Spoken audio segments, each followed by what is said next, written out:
So it's been a long time since our last sort of Twitter Wars episode, but there's been a lot of talk about Bryan Johnson quitting rapamycin. So I kind of put together a few questions for you. It's a long tweet. I figured we kind of go through it segment by segment and get your opinion along the way. Sure. So so I actually found out about this indirectly. I have stepped way back from X or Twitter, especially. So I hadn't been on for about 3 weeks, and then several people emailed me Bryan Johnson's tweet and was like, "Have you seen this?" And so I went on and kind of felt like I know a lot of people take him seriously. I have my own opinions about whether that's a good idea or not, but I figured I should take a look and maybe comment if necessary. So I think the first thing I want to say before we get into this is the decision to take or not take rapamycin, or really any other drug or supplement, I view as a personal decision. And, I hope that people approach those kinds of decisions, in a thoughtful way when appropriate, getting advice from medical professionals. But I want to be clear, even if I'm critical of some of the logic used to support the decision, or the way that it is perhaps presented, I'm not critical at all of somebody's personal decision to start or stop taking rapamycin, and in particular, Bryan Johnson's decision. I think it's his decision for his body. Hopefully, he's doing it because he genuinely believes that it's going to be the best thing for his health. But any criticism that we throw out there today, I just want to be clear, it's not a criticism of the decision itself. All right. So what are some of the factors you think are sort of legitimate to discuss today? Yeah, I think in this specific case, it's certainly legitimate to talk about whether the rationale that he provided for his decision is logically and scientifically valid, and I think we should do that. I also think in a situation like this where the individual clearly has the goal of influencing other people to act in a certain way or perhaps buy certain products, then it's important to ask ourselves whether the person is being genuine and honest. And I'm not saying that he is being disingenuous, but if the person is being disingenuous, then it's worth thinking about what their ultimate goal might be. And in particular, whether the information they are sharing is accurate and complete. And again, I don't know Bryan Johnson personally. I have a couple of mutual acquaintances, but we can't know the answer with 100% certainty about whether he is genuine or not. But I think we can get some clues, and I think, we should talk about that. Yeah, okay. Is he someone you would like to have on the podcast one day and sit down and sort of talk to? I think it would make for an interesting conversation for sure. Yes. Again, I'm pretty happy to sit down and talk with anyone. Mm-hmm. And, my hope is that it would be a genuine and open conversation. But yeah, if Bryan Johnson wants to come on the podcast, absolutely. Let's have him on. So here's a full tweet. We'll put it on screen. We'll also link to it below. But I figured it's best if we go through it kind of segment by segment in details and ask questions along the way. Yeah, I think that makes sense. So I think before we get into the specific questions, I would just suggest sort of a high-level look at whether the rationale he provided in his tweet is logically and scientifically valid. And again, not criticizing the decision, but I do think it's worth discussing the rationale. Having said that, and again, we can get into the details, but I think anyone who is informed can look at the rationale here and immediately recognize that it doesn't hold together at all. And assuming that his team, because he references his team in the tweet, includes actual medical professionals and scientists, I've got to believe those folks are smart enough not to base any decisions off of this kind of evidence. And again, we can get into the details here, but kind of big picture, he talks about side effects, specifically lipids, glucose abnormalities, and infection, or more than one infection, and resting heart rate. And again, I'm not following this guy closely, and I can tell he's doing about 100 other things at the same time. There's just absolutely no way you can point to specific side effects from one thing like rapamycin with any confidence. The literature he cites is all from organ transplant patients, which is completely invalid and has absolutely nothing to do with the off-label use of rapamycin. And the preprint he cites, and again, we'll get into the paper, I don't think you can conclude anything from. When I looked at that paper, my initial reaction was garbage in, garbage out. And again, we can talk about the details, but the fact that that paper concludes that exercise doesn't work, healthy diet doesn't work, and rapamycin doesn't work in terms of the epigenetic age clocks, I'd feel pretty good about rapamycin if it's in the same buckets as exercise and healthy diet. So making a decision to stop taking rapamycin is a personal decision. Making that decision off of this evidence doesn't hold together in my view. Okay, so here's the first part of the tweet. It says, I have tested various rapamycin protocols, including weekly, 5, 6, and 10 milligram dose schedules, bi-weekly, 13 milligrams, and alternating weekly, 6 to 13 milligrams, to optimize rejuvenation and limit side effects. So what are your sort of initial thoughts on the dosages he's tried? Yeah, well, again, I think it's all reasonable given the limited amount we know about what an optimal dose of rapamycin might look like for potential health span or longevity benefits, which we don't know if those are going to exist in people anyways. The most common dose that people use is 6 milligrams once a week. He's been kind of bouncing around above and below that, trying some variations. I think, again, the only point I would make is that he's trying too many things at once to really be able to attribute any positive or negative effects to the dose or different doses of rapamycin that he's trying. And, he talks about in order to optimize rejuvenation, I don't think he has any metrics to measure whether he's optimizing rejuvenation. So the different doses are all reasonable, but there's really no way to assess whether or not one dose is better than another dose, especially in the context of all the different things that he's trying. All right, so the next part of the tweet. So, despite the immense potential from preclinical trials, my team and I came to the conclusion that the benefits of lifelong dosing of rapamycin do not justify the hefty side effects: intermittent skin/soft tissue infections, lipid abnormalities, glucose elevations, and increased resting heart rate. With no other underlying causes identified, we suspect rapamycin, and since dosage adjustments had no effect, we decided to discontinue it entirely. So you personally don't do lifelong dosing, and this is something that seems like he's been doing for 5 years. Am I reading that correct? That's what he claims. Again, I think a healthy dose of skepticism is called for here. But yes, he claims to have been taking rapamycin for 5 years continuously, trying out apparently different doses. Again, I think we have to separate, the personal side effects and risk reward calculation from the logic used to support or refute the decision, right? So again, if he's really experiencing these side effects, if they're really caused by rapamycin, then it is the best choice for him to stop taking rapamycin. I'm personally skeptical how you can conclude that it is rapamycin causing these side effects, if they're even real. Again, I have to assume he's telling the truth when he talks about skin and soft tissue infections. The lipid abnormalities, glucose abnormalities, what does that even mean? Higher resting heart rate, what does that even mean? Like, I don't even know if that's a real thing.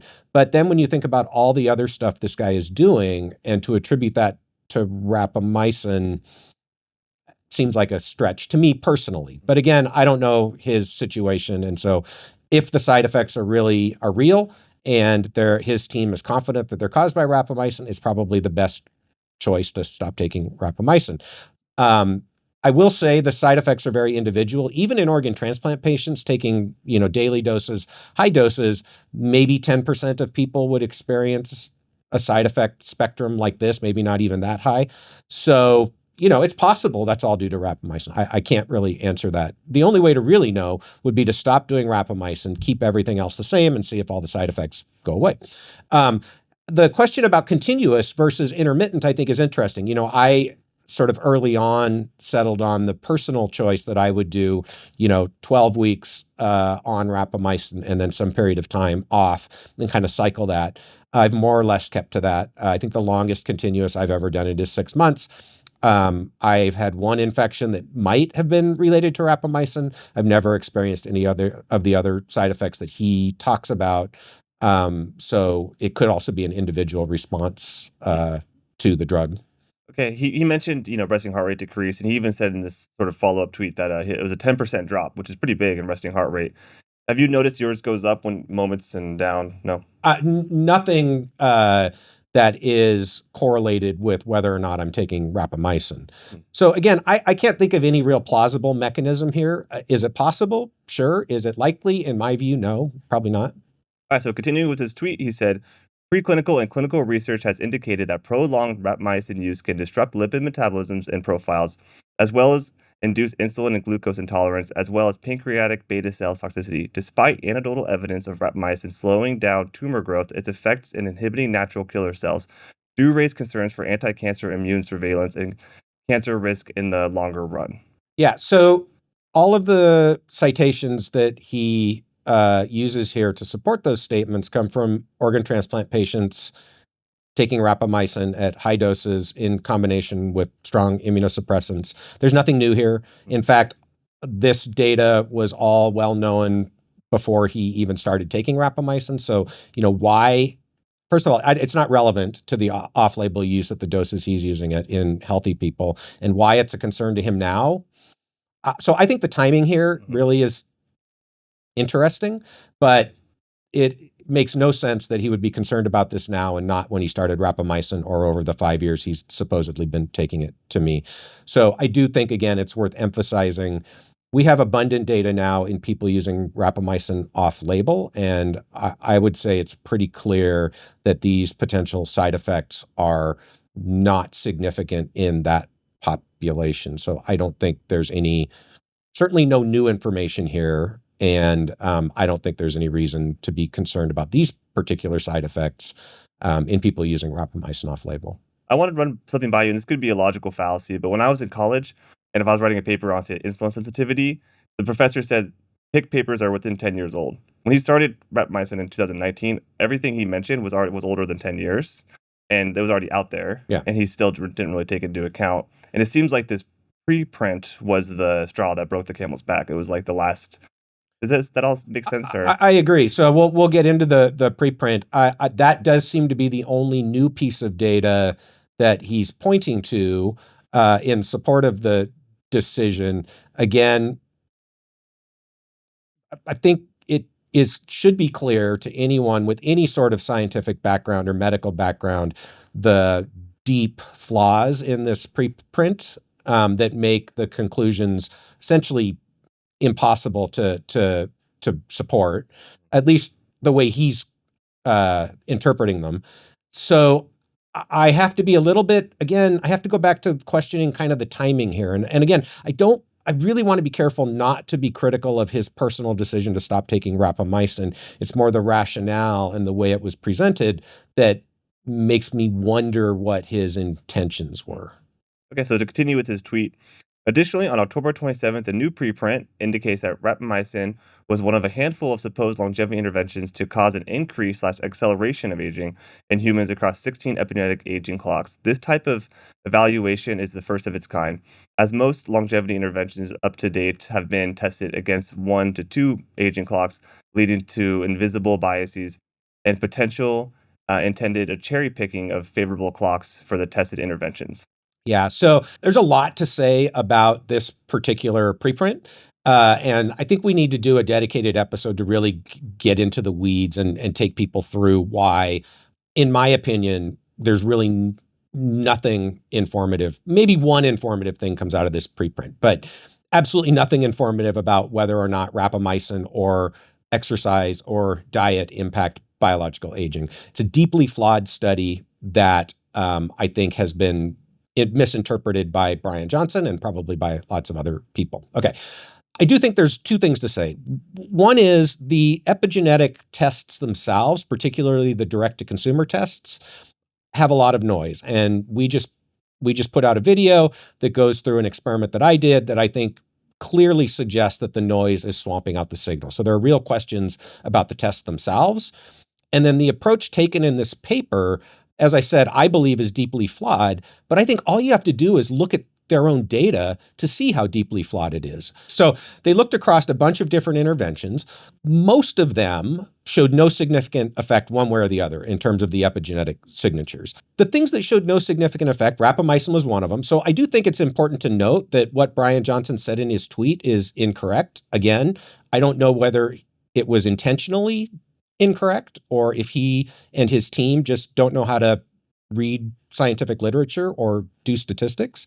But rapamycin did not, in this preprint, show a signature of accelerated epigenetic aging. It showed no significant effect. Other things that showed no significant effect include Mediterranean diet, caloric restriction, exercise, exercise plus a healthy diet, and a bunch of other stuff that we know improves health. So if you're trying to use this as a guide to whether or not rapamycin improves health, I'd want to have it in the bucket with all these other things that we know improve health.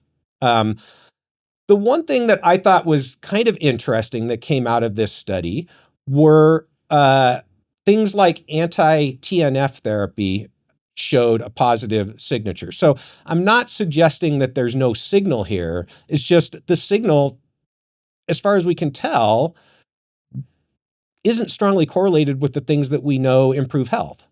So it's hard to know what it means other than this is not an indicator of interventions that improve health. And so again, I think this as the sort of linchpin of the argument or the decision-making in this case doesn't make a lot of sense. Yeah, a lot of the things you named, he recommends. I've heard him recommend Mediterranean diet for most people, exercise, of course, calorie restriction he does. So. Right. So, I mean, you could make the argument that he should be quitting all of those things based on this preprint as well. Okay, so continuing on, longevity research around these experimental compounds is constantly evolving, necessitating ongoing, close observation of the research and my biomarkers, which my team and I do constantly. So I think it's pretty fair to say that Bryan Johnson has definitely gone mainstream. Like I remember following him back in 2021. We even had emailed shortly and briefly, and he really has blown up since then. And I think it's potentially unfortunate that when a lot of people, laymen, think about longevity or people trying to live longer, he's probably the first person that comes to mind. Yeah. I've even seen on non-health related podcasts, like just podcasts I follow personally, people talk about like, yeah, it's kind of crazy, but what he's doing is cool and he's a pioneer. And I think it's we want people like him going out there and trying things, so some of it will end up benefiting the rest of humanity. Do you think that sort of thought process sentiment is true? Like, do you think in the end he'll be a net positive for the community?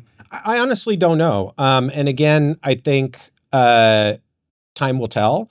I will say, in some ways, I think his decision to stop taking rapamycin might be a good thing in terms of actually figuring out whether or not rapamycin has the benefits that many people think it could have. Mm-hmm. And part of the reason why I say that is, he's doing so many different things, some of which I would characterize as probably not very thoughtful, that, if he does something that really harms himself badly, at least now they can't blame it on rapamycin. So I think it depends on how this plays out. I do think there's a lot of good in the sense that, it is helping people recognize that you can take a proactive approach to your health. I think there's a lot of bad in that much of what he puts out there is incorrect or misleading. And some of the things that he's doing, I think, have the potential to cause harm. All right. So I want to go into some of the tweets and replies I saw. So I saw a lot of people like Dr. Rhonda Patrick saying, we appreciate your transparency. There's a lot of stuff like that. Like, thank you for keeping us updated on your blueprint. So I guess one of the questions I would have is, why do people believe that he's being transparent? Yeah, I'm not entirely sure. It's because he posts everything. But does he? Again, if you think about my experiment with the 8 different biological age replicates that were all over the place, I could have cherry-picked 2 of those to make people believe that I'm biologically in my early 40s, if I wanted to. Yeah, I see what you mean. How do we know he's not doing that? And in particular, I would suggest the fact that he is not showing this crazy amount of noise that I got when I did exactly the same sample 8 times makes me wonder, is he cherry-picking the data? And if he's doing that, how do we know he's not cherry-picking other data? Again, I don't know, but I think this assumption that everything's on the up and up, I don't know what that's based on. And then I thought this was interesting. It's this guy named Image Occlusion said to Brad Stanfield, I hope the waivers on your rapamycin study are rock solid, dude. And then he tagged you and Peter and said, get your shit together.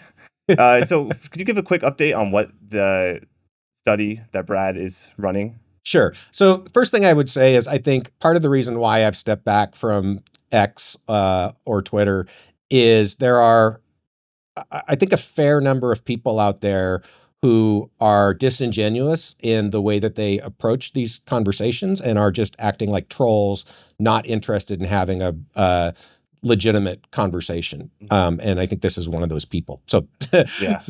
so having said that, so Brad Stanfield is carrying out a clinical trial. His is based out of New Zealand. There's also a kind of similar trial happening at Wisconsin, with the goal of really trying to understand what is the effect of rapamycin on muscle mass and muscle function in healthy older people.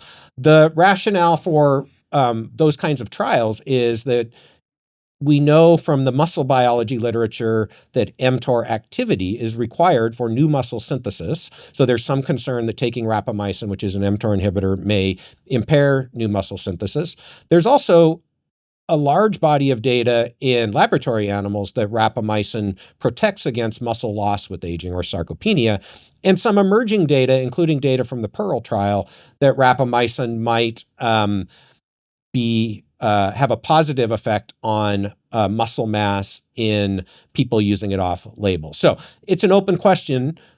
Would rapamycin have a positive effect on muscle mass, a negative effect, or no effect? And that's really the rationale for Brad's trial. Okay. So in your reply to image occlusion, you also said he's been doing a lot of wacky stuff. I thought it would be fun if we just kind of touched on the wacky stuff a little bit, just to kind of compare the evidence to the evidence of rapamycin. All right, so I printed off all the supplements he's taking. There you go. Is this for real? No, that's a book. That's a little prop. Okay, so here's the list of all the supplements he's taking. I mean, again, I don't know that it makes sense to go through all of this. Look, no, for sure. This just goes back to what I was talking about earlier, which is that, when you're doing 100+ other things, trying to conclude that a given side effect is caused by one of those things is just is sort of a fool's game, right? Exactly. Yeah. So, whether or not there is a legitimate case to be made for each of these supplements, I think is a different question. My general feeling is that most of these things aren't going to move the needle. Could they have a small incremental effect one way or the other? Sure. But they're not going to have large effects. Rapamycin could have a large effect in terms of health span and longevity. Some of the things on here could. Human growth hormone, for example, it looks like he's not doing that anymore. That one, yeah. 17-alpha estradiol, maybe testosterone for sure. So those things will move the needle, but most of this stuff is not going to have any significant effect one way or the other. Now, is it possible that when you combine all this junk together, you get unanticipated effects, positive or negative? Sure. So I see there's NR on here, which has less data than rapamycin, I would assume. There's metformin, which you talk about is already a dirty drug. So mixing metformin with all these other things. Yeah. So that's the biggest thing you would probably pay attention to is how these might interact with each other. But there's no way to know. Again, biological systems are immensely complicated, and especially with, molecules that have dozens, if not hundreds of biochemical targets, it's really hard to predict what's going to happen when you start combining 4, 5, 10, 100 of those. There's just no way to know.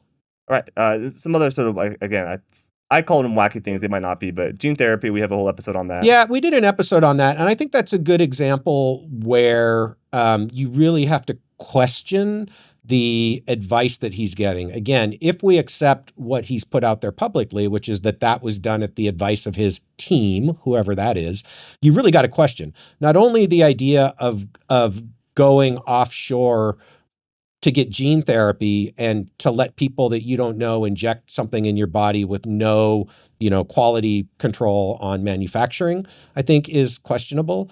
Follistatin in particular, I think is questionable. So one mouse study that I think most people in the field are pretty skeptical of, and people who understand the follistatin pathway in humans know it isn't going to work the same way as it does in mice anyway. So again, you really have to question the expertise of his team if they're advising him to go get this gene therapy. Okay. So the other one is stem cells, which we haven't actually talked about, I don't think, on the podcast. Yeah. I mean, stem cells, I think there's no question, can have potent, so stem cells is something that will move the needle, can move the needle. They can have potent regenerative properties in certain use cases. I think the challenge with stem cells, again, comes down to one of lack of regulation and transparency in how they're being used. So it's really difficult to know when you go to a particular clinic to get stem cell therapy, where did those stem cells come from? Are they of good quality? And does the practitioner actually know what they're doing when they're injecting these things into your body? I think there are certainly good clinics out there that use stem cells regularly. There are a lot of, fly-by-night actors out there as well using stem cells. And it's again, I think just because of the lack of regulation and transparency, hard to know in many cases. And so one of the consequences is we're sort of left in terms of the clinical applications of stem cells, with not a lot of solid information. Okay, so the last one, I wouldn't really call it wacky, but it's more of extreme because he's pulling 3 levers at the same time. So there's, what he eats. So he's vegan. When he eats, he stops eating at 11 a.m. And then how much he eats, he's in a calorie intermittent deficit. fasting also came out of that preprint as not having a positive effect. So probably change that soon. Yeah, bummer. And then again, 10% calorie restriction, calorie deficit. Also had no effect in that preprint. Oh, interesting. I mean, again, that seems extreme to me. Look, if it works for him, great. But I would say it's quite possible that a calorie-restricted diet with regular intermittent fasting is what's causing his supposed skin infections and lipid abnormalities and the other things that he blamed on rapamycin. Those things will also negatively regulate mTOR, maybe more potently than rapamycin, and do a bunch of other stuff. So this just goes back to my point that I don't think you can point the finger at rapamycin, if those side effects are even real, and say that was caused by rapamycin. Okay. And we touched on this before, but 10% calorie restriction, if he's been doing that for 5 years, it's no longer calorie restriction, right? No, right. Presumably his metabolism has hit equilibrium if he's no longer losing weight. I see. Okay. That's just always been a little pet peeve of mine, not with him, but people in general say I've been on calorie restriction for multiple years. Okay, so the advanced skin therapy. So again, he was very vocal and talked about this, where he accidentally got an infection during doing a particular injection. I think he was doing a buccal fat injection, if I remember correctly. I wonder if that's one of the infections that he blamed on rapamycin.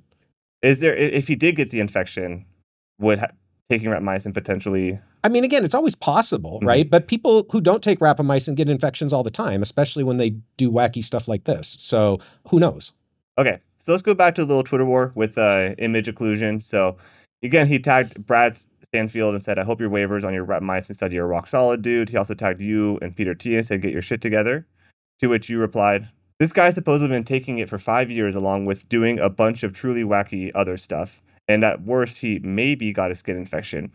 It's slightly elevated lipids. Meanwhile, actual medical professionals are gathering real data. I think we're going to be okay.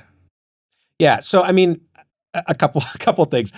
I always sort of look at these, in hindsight, and I'm like, should I have even engaged, right? Because again, in hindsight, it's clear that image occlusion isn't interested in having a sort of rational or reasonable dialogue.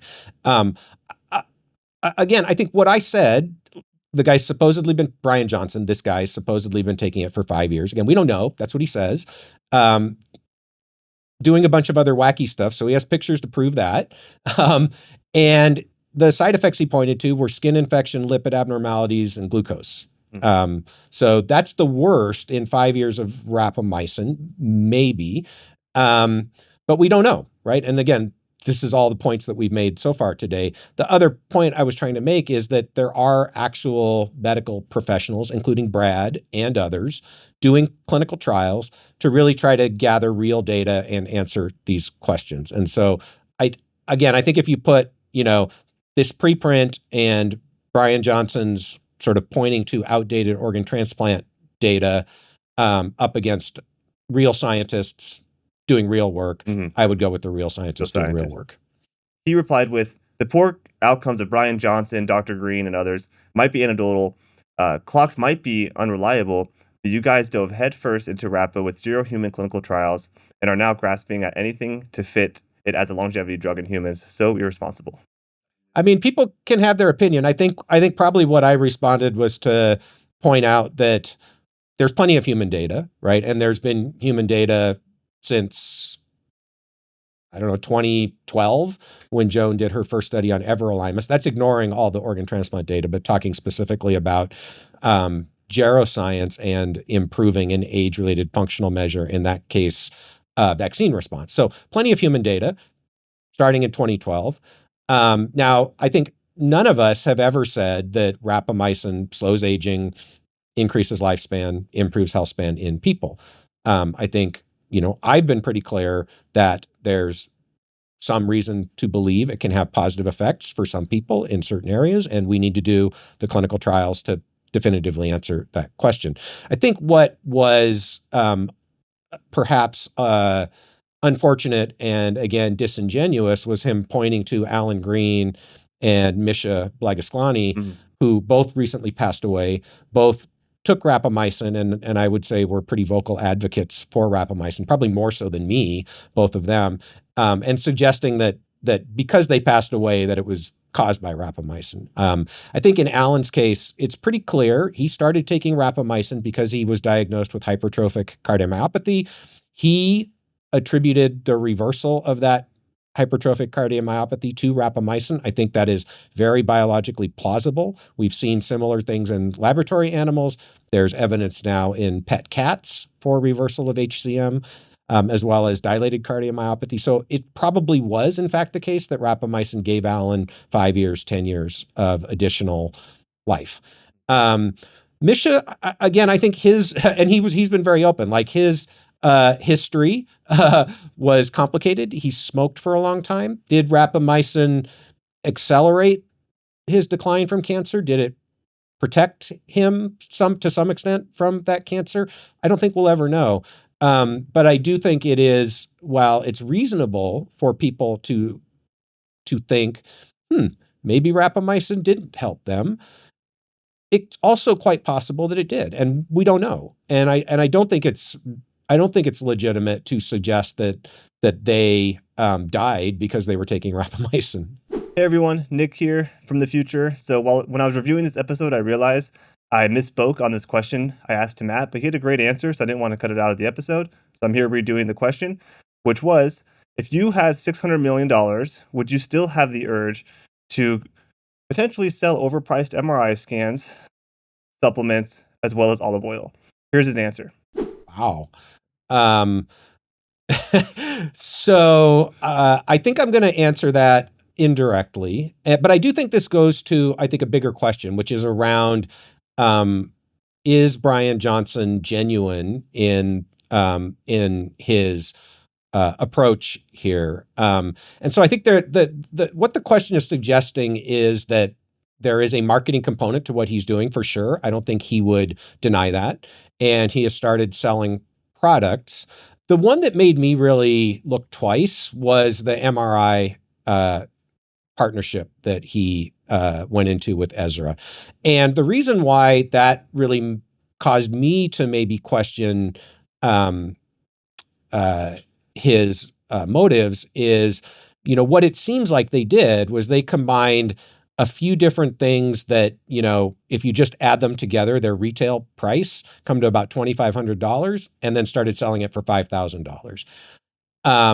And so that raises the question as to why somebody who's already independently wealthy would do something like that. I don't know the answer, but it is my observation that that's what that package is. It is individual things that, when combined together, cost $2,500, which are already marked up, probably a margin there of 50% or more, and they're now selling it for $5,000. So it seems like it is an attempt to get his followers to spend $2,000 or $3,000 more than they should for what is being offered. I haven't really paid any attention to the other stuff he's selling. The only reason I know about that MRI thing is because I got an email about it with his face on it, and I had just gotten an MRI through Ezra, so I knew what all these things cost individually. Yeah, and I want to add that I don't know his margins for the supplements or the olive oil. Maybe they're high quality and they're not overpriced. I'm not sure. So to be determined. So as you know, I'm a pretty big Peter Attia fanboy, and I've noticed that on podcast appearance, people always ask him about Bryan Johnson, and he shuts it down. Like, he refuses to talk about it. I don't think there's any quote of him out there talking about it.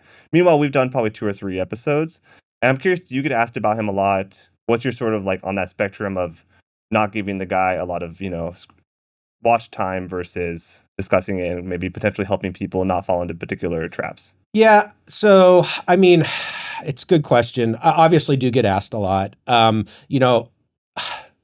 I have tried very hard not to pay much attention to Bryan Johnson. And again, I know some people don't believe it. Like, I really don't. Yeah. I don't know most of what he's doing, or I hear about it secondhand. I think that, he clearly has done a good job of marketing and promoting himself and getting a lot of attention. I don't know net whether it's a win or a loss for the field, or whether people are being helped, more people are being helped or harmed. Again, I would just suggest that